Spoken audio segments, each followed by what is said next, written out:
Alright guys, welcome to another amazing tutorial, and in this lesson we're going to start talking about colors because in the last tutorial I believe whenever we drew these shapes we just got plain gray and black, and those aren't bad colors, but I think we can take it up a little bit. So what I want to do is I want to show you guys how to change the color for both the outline, which we call the stroke, and also the solid shapes, which are basically the fill color. So let's go ahead and change the outline first. Now go ahead and access your canvas, and what we want to do is, well, let me see, let me think about this. Let's go ahead and change the fill color. In other words, the color that's going to be pretty much in these solid shapes like this one right here. So in order to access that, we need to access a property called the fill style. Now what this is going to do is you're going to go ahead and write a color in here like blue, and now whenever we refresh this, I won't do it right now, but blue is going to take the place of black, and now all of your solid shapes are going to be blue.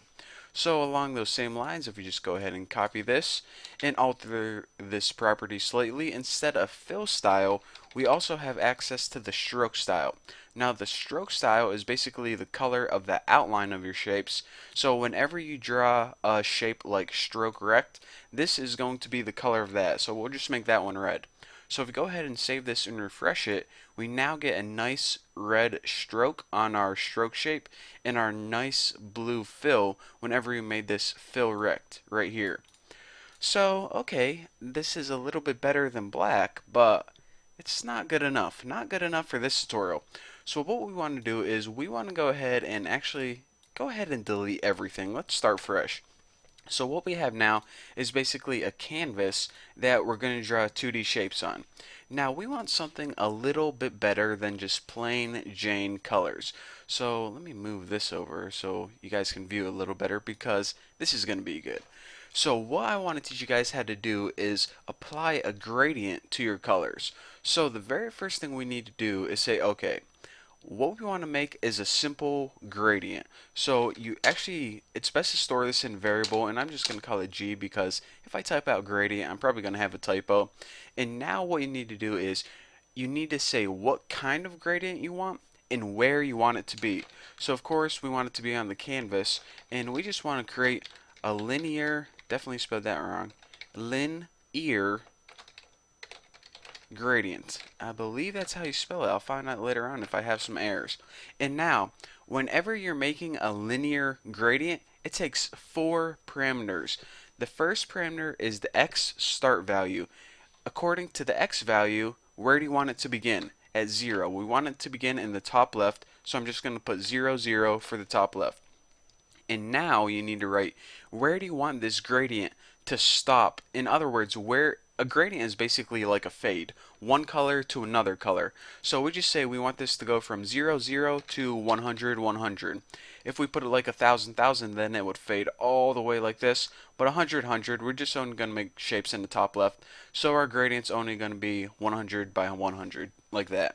So that is the 4 parameters: the x and y value of where you want it to start, and the x and y value of where you want your gradient to stop fading.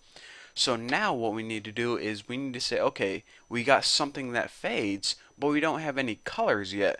So what you do is whenever you want to add a color to your gradient, you put something called a color stop in. So for that gradient we just made, we want to add a color stop. Now, this takes 2 parameters. The first parameter is basically where do you want to add this color, and that takes any value from 0 to 1. So I'm just going to go ahead and write 0.0 so you guys remember. You can typically write things like 0.4, 0.6, 1. So at the very beginning, what color do I want to start my gradient out as? I'm going to start this gradient with a blue fade. And now what I'm going to do is, remember, this method right here, this function, takes 2 parameters, from 0 to 1. So if we fade one color starting at 0 and we fade another color like red at 1, it's going to start at the very beginning and fade to the very end. So it's going to start at blue and it's going to fade to red. Again, this is a very, very basic gradient, or fade as I more typically call it. So now we say, okay, we have a gradient variable that starts blue at the very beginning, and eventually it's going to end up red at the very end. However, we didn't make it any fill style yet, because remember, we need to give the canvas a fill style and maybe a stroke style if we want to. So what we're going to do is utilize what we just learned about 3 minutes ago and add a fill style to this canvas. And instead of blue or red or green or orange, we're going to set this equal to G. Now, whenever we draw any shapes that would typically just be a solid color, instead of that solid color, it's going to utilize this gradient, which is a gradient that fades from blue to red.